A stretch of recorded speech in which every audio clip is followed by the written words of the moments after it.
Let's shift gears now. We often hear about how there aren't any jobs for South Africans because foreigners are prioritised or take up all opportunities meant for locals. This has been a major concern in the country for quite some time now. While some blame foreign nationals, Labour analyst and columnist Terry Bell says it's the fault of unions, employers and government. He joins me now live to discuss this further. Thank you so much for your time, Mr. Bell. We do appreciate it.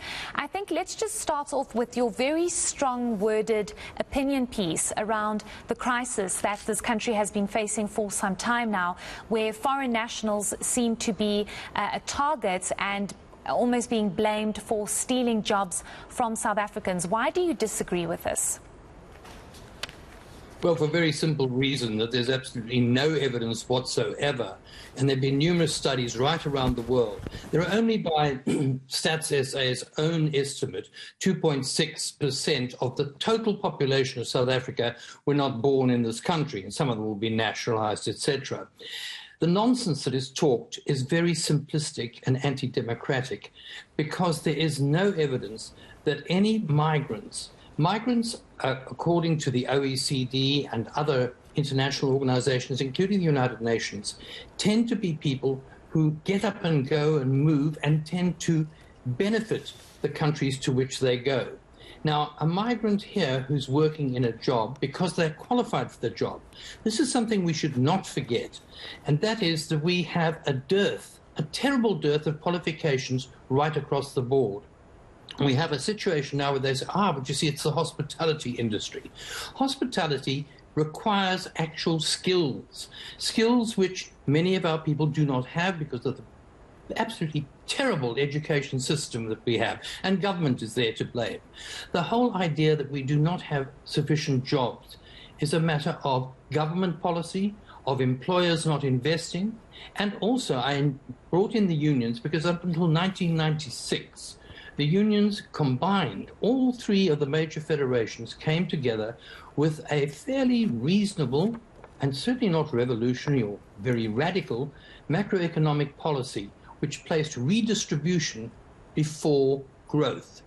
In other words, principle of redistributing to the poor to build them up before allowing for private profit. The government went the other way with the GEAR policy, the Growth, Employment and Redistribution Strategy, a very shoddy, skimpy document. The point was, after that, the unions seemed to go into almost reverse gear, when they should have been to the forefront of criticizing. They criticized along the way, but one of the major federations, perhaps still the major one, COSATU, remains a part of the government alliance. So it's a mess. And to look around now, it's very easy for those who are actually responsible or share the blame to turn around and look for a scapegoat, someone or some group that makes for an easy target. Let's blame them. Let's blame foreigners. It's simplistic and anti-democratic. I did mention in my column, it's very much like looking at what's happened at KZN and blaming God because it's something that God did. This is not so. What about the lack of planning, the lack of preparedness, the lack of drainage, the fact that houses were built in the wrong places, that we have informal settlements built alongside riversides? We have that all the time. We have floods regularly.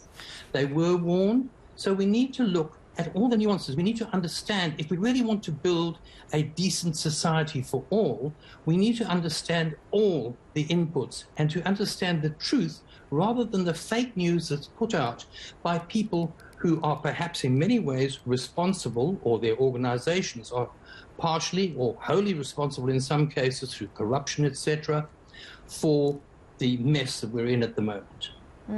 Mr. Bell, I want to touch on something that you mentioned where you said that people are saying jobs have been taken away from South Africans, for example, in the hospitality industry. And I'd like to get your perspective on the issue that many companies, businesses are guilty of employing undocumented foreign nationals in the country. For number one, it's easy for them to hire them and they don't have to deal with any paperwork or admin that they would require if they had to hire a South African.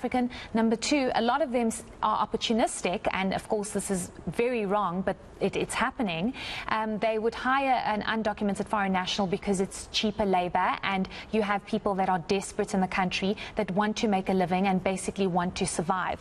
What is your response to the fact that this is happening? And it's not to say that they're taking jobs away from South Africans, but you might have businesses and companies that would rather opt to hire undocumented foreign nationals over South Africans. Which is completely illegal, and who's responsible for that? The unions pushed for and got very good labor laws in place through the Labor Relations Act, the Basic Conditions of Employment Act. The Labor Department is grossly understaffed in terms of inspectors. Who's responsible? It's the employer that's responsible. You cannot blame someone who's desperate, whether they're South African or from across the borders or whatever. These artificial borders anyway, as I pointed out, they're an inheritance from imperialism and colonialism, which is also being knocked by everyone. No, the point is that desperate people will take any job they can. Speak to any of the thousands of men and women on the side of the road every morning begging for work. They'll take any work at any pay. It's illegal. Who's responsible? It's the employers who do that, who put profit before any law or any principle, and it's the government for not pursuing those who are breaking the law. And it's very easy in businesses that are established, such as in the hospitality industry. And then the unions should have been much more alert, should have been out there recruiting and pinpointing where these breaches of the law take place. It's not the responsibility of workers, the minority of whom will be foreign, and if they're undocumented, of course it's illegal. And it's not their fault necessarily. They may be desperate. We need then to speak to the Home Affairs Department. Why have they not pursued the matter of documenting many of these people who have come from across borders? Or inspections to take place to question these businesses and companies as to why they are not abiding by the law. And perhaps this can be my last question to you. Where does the Labour Department come in all of this? Because we do know they've set out a draft document with regards to possible quotas as to how many South Africans versus foreign nationals can be employed. And this is an issue that's bubbling under, and we see how it's having very disturbing, an impact and reaction in many of the communities, for example, in Diepsloot that we saw about a week ago. So where does the Labour Minister come in all of this? Should he not be more harsher and stricter with regards to this and actually have a proper plan? Correct. Instead of using in the Employment Services Amendment Bill this use of saying, oh no, what we will have is we'll seek tougher controls on employment of what he called foreign nationals, and that there will be quotas for such workers in any sector. Well, that's like cadre deployment, which has absolutely destroyed so much of our particularly local government. It means that you will put people into jobs not because of their competence, but because of their nationality. This is actually a recipe for disaster.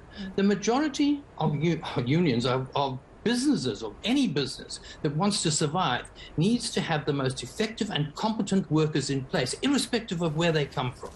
And what it is up to government and the Labour Department in particular to ensure that those workers are paid decently, given decent conditions, and are properly certified or whatever.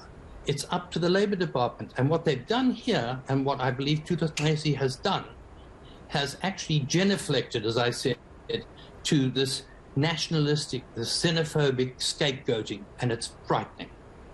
It is truly frightening, and this is why government needs to find a solution and just treat people with dignity and respect, I think. But thank you so much for your insights and your well-written piece on this issue that I think many shy away from and don't necessarily want to address. Thank you so much for your time. That is Labour Analyst Terry Bell.